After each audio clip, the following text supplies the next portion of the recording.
There are moments in faith when we do what we believe we are supposed to do and still find ourselves wondering where God is.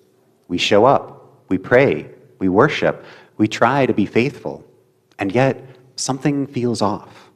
The people Isaiah is speaking to in chapter 58 are not strangers to faith. They are not dismissive of God or hostile to worship. In fact, they are earnest. They fast. They pray. They seek God's ways. They genuinely want to be close to God, and still they feel ignored. There is frustration in the question, why have we fasted and you have not seen it? Why have we humbled ourselves and you have not noticed? That question may sound familiar. It is the question of people who are trying, the question of people who care, the question of people who feel like they are doing the right things, but not seeing any fruit. And Isaiah does not dismiss this question. God does not silence it or shame it. Instead, God responds honestly, uncomfortably honestly. Because sometimes the problem is not that God is absent. Sometimes the problem is that our faith has stopped short. This can be a difficult thing to hear, especially when we are already tired, especially when we are already doing more than we think we can manage, especially when our lives are full, our schedules are tight, and our intentions are good. Isaiah is not speaking to people who have abandoned God. He is speaking to people who are close enough to feel disappointed. And that is where this passage begins, not with condemnation, but with clarity. Because before God reveals the light that is ready to break forth, God first reveals what has been getting in the way. And that revelation, as Isaiah shows us, is not meant to crush us, but to call us forward. Isaiah's response to people's frustration is not what they expect. God does not say, you did not fast correctly. God does not say, you did not pray hard enough. God does not say you didn't follow the rules closely enough.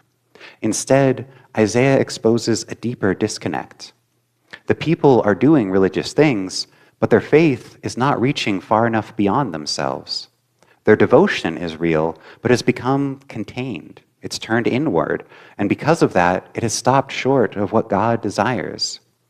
Isaiah names it plainly. Even as they fast, they continue to pursue their own interests. Even as they humble themselves, they ignore the harm around them. Their worship has not reshaped how they treat others. This is where the passage becomes uncomfortable, because it reveals something that can still be true for us. It is possible to be sincere and still be misaligned. It is possible to be devoted and still be disconnected. It is possible to love God and yet resist the cost of loving our neighbor. What Isaiah is naming is not bad faith. It is incomplete faith. And incomplete faith often feels justified. We tell ourselves that we care, and we do. We tell ourselves that we meant to respond, and we did. We tell ourselves that we'll get to it, eventually. But Isaiah presses into that space between intention and action, because that is where faith quietly loses its shape. This is not about dramatic wrongdoing. It is about subtle avoidance. It is about how easily we allow busyness to stand in for faithfulness, how readily we substitute concern for commitment, how comfortable we become with spiritual practices that never inconvenience us. Isaiah is not condemning worship. He is not dismissing fasting or prayer. He is naming what happens when faith becomes a performance rather than a practice that changes how we live. The problem is not that they are fasting. The problem is that the fasting has become an end in itself. Their faith has become something that they do rather than something that forms them. And when that happens, religion becomes a way of managing our conscience rather than a way of transforming our relationships. Isaiah refuses to let faith remain abstract. He insists that worship must have weight. It must land somewhere. It must touch real lives. This is the same tension that we have been circling throughout this series. In Seeing the Light, we talked about learning to notice what God is already revealing. In Power of Presence, we reflected on what it means to show up faithfully. In What is Good, we asked what God actually desires of us. Isaiah now presses those questions further. Faith that does not move beyond our own spiritual experience, no matter how sincere, has not yet become the kind of faith that God is calling forth. This is not about guilt, it is about honesty. Because God is not interested in religious activity that leaves the world untouched. God is interested in a people whose devotion reshapes how they live, how they see, and how they respond to those in need. And that is why Isaiah does not stop short with a critique. He moves us towards clarity. After naming what isn't working, Isaiah does something important. He doesn't leave the people guessing. God is not vague about what faithful living looks like. God does not say, try harder or be more spiritual. Instead, God speaks with remarkable clarity. This is the fast that I choose, not a ritual, not a performance, not a private spiritual exercise, but a life that loosens what binds people, a life that pays attention to suffering, a life that responds. Isaiah names it in language that is concrete and unmistakable, to loose the bonds of injustice, to undo the thongs of the yoke, to let the oppressed go free, to share bread with the hungry, to bring the unhoused poor into your home, to cover the naked, to refuse to hide from your own kin. This is not abstract morality. This is embodied faith. And it is worth slowing down here, because this kind of righteousness is harder than it sounds.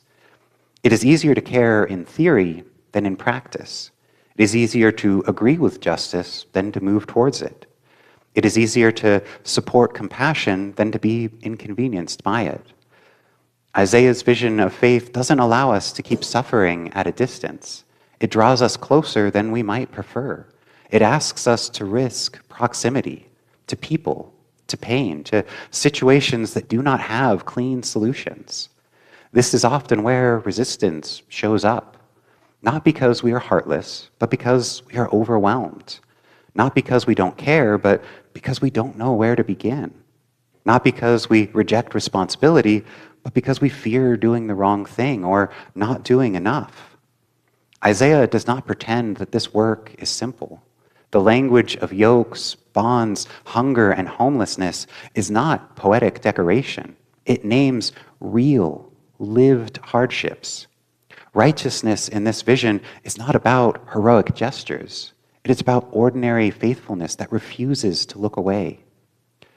This kind of faith requires attention. It asks us to notice who is hungry, not in general, but in front of us. It asks us to see who is burdened, not theoretically, but concretely. It asks us to recognize where injustice is tightening its grip and where repair is needed. And that is why this passage fits so well in this season following Epiphany and this series on God's glory revealed. Because God's glory, Isaiah tells us, is not revealed in spectacle. It is revealed in restoration. It is revealed in healing. It is revealed when what is broken begins to be repaired. This echoes what we heard in Micah, to do justice, to love kindness, to walk humbly with God. But Isaiah presses further. Justice here is not just a value, it is a practice. Kindness is not just an attitude, it is an action. Faith, Isaiah insists, must take shape in the world. And when it does, something remarkable happens. The light that the people have been longing for does not appear from nowhere. It breaks forth from within this way of living. Healing springs up, paths are cleared, the presence of God becomes unmistakable. This is not because God is rewarding good behavior. It is because this is the way of life that is meant to be lived. When faith becomes love in action, God's presence is no longer distant. It is experienced, it is encountered, it is known. Isaiah is not calling the people to become heroes or saviors. He is calling them to become attentive, to stop hiding behind a religious sincerity and instead step into places where love is needed most. And it is right here, right at this turning point, that the call to action becomes personal. A while ago, I had an experience that reshaped how I think about presence. There was a member of our congregation who had been in the hospital for a while. I'd gone to visit a few times, and those visits were not dramatic or heavy. They were good, simple moments. Conversation, laughter, quiet prayer, shared stories. Nothing extraordinary, just presence. Then a few days went by without a visit. One evening, near the end of a long day, I felt that quiet internal nudge to go see them again. It wasn't loud, it wasn't urgent, and it certainly wasn't a sense that something bad was about to happen. It was simply a gentle reminder that this person matters. Be present while you can. But I was tired. There were things waiting for me at home. The day had already been full. So I did what felt responsible. I told myself I would go in the morning before coming into the office. It wasn't avoidance. It wasn't indifference. It was postponement. The next morning, as I was going through my normal morning routine, I received a phone call letting me know that they had passed away early that day. Because I had chosen to wait, I missed that last opportunity to sit with them again. There are plenty of ways to justify that decision. It made sense. Nothing about it was irresponsible or careless. And yet, I still regret it. Not because I failed, but because I delayed love when it was asking something of me. That moment has stayed with me, not as a source of guilt, but as a teacher. It showed me how easy it is for faith to become something that we schedule rather than something we respond to. How quickly presence can feel optional. How readily we assume that there will always be another moment. Isaiah 58 speaks directly into that space, not with condemnation, but with invitation. It reminds us that righteousness is not just about intention, it is about attention. It is about responding when love draws near, even when it's inconvenient. That moment changed how I respond now. I've learned to take those invitations to presence more seriously, not because I believe they predict anything, but because they remind me that faith is lived in real time, with real people. Isaiah is not asking us to be perfect. He is asking us to be available, to stop hiding behind good intentions, and instead step forward when love calls. What makes this moment linger is that moments like this are not unique. Most of us can think of times when we meant to reach out, times when we planned to respond, times when we assumed that there would be another opportunity. We postpone presence not because we don't care, but because life is full, because days are long, because responsibilities are real, because we tell ourselves that waiting is responsible. And most of the time, it is. That is what makes Isaiah's words so challenging. He is not addressing moments of obvious failure. He is speaking into the quiet space where love is delayed just enough that it loses its immediacy. This is where faith often stops short, not at belief, not at attention, but at response. We live in a world that trains us to schedule compassion, to manage our availability, to triage what deserves our attention. And over time, that way of living can shape our faith as well. We begin to assume that care can always wait, that presence can be postponed, that faith will still be faithful later. Isaiah gently but firmly interrupts that assumption. He reminds us that righteousness is not primarily about readiness. It is about responsiveness, about noticing what is being asked of us now, not someday. This does not mean that we need to respond to every nudge or that we are responsible for every need that we encounter. Isaiah is not calling us to exhaustion or saviorhood.